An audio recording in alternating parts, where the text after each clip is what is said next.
मी नक्कीच भरकटलोय, कारण हा रस्ता संपतच नाही आहे आणि भरपूर खराब रस्ता आहे. आता थोडा बरा आहे, मगासपासून खूप खड्डे होते.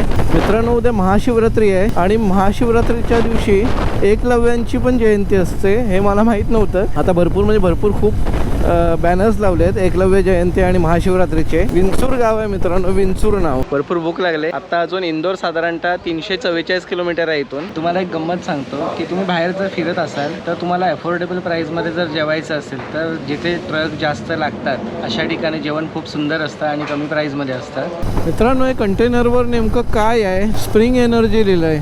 शेल कंपनीचं दिसतंय काहीतरी. आता आपण पोहोचलो धुळेला. इंदोर इथून आहे 265 किलोमीटर. जसं जसं आता आपण एमपी कडे चाललोय तसं तसं हळूहळू एमपीच्या गाड्या दिसायला लागल्यात. एमपी, पीबी, थोड्या वेळाने यूपी पण दिसायला लागतील. आपला प्रदेश सोडून दुसरीकडे चाललोय. तसं तसं गाड्या चालवण्याची पद्धत पण बदलत चालली आहे. इथे अजिबात लोक बघत नाहीये डावी उजवीकडे वळताना. बाईकनं जर राईड करत असाल ना तर मी एकच सल्ला देईन, हे जे मोठ्या गाड्या आहेत त्यांच्यापासून लांब राहा.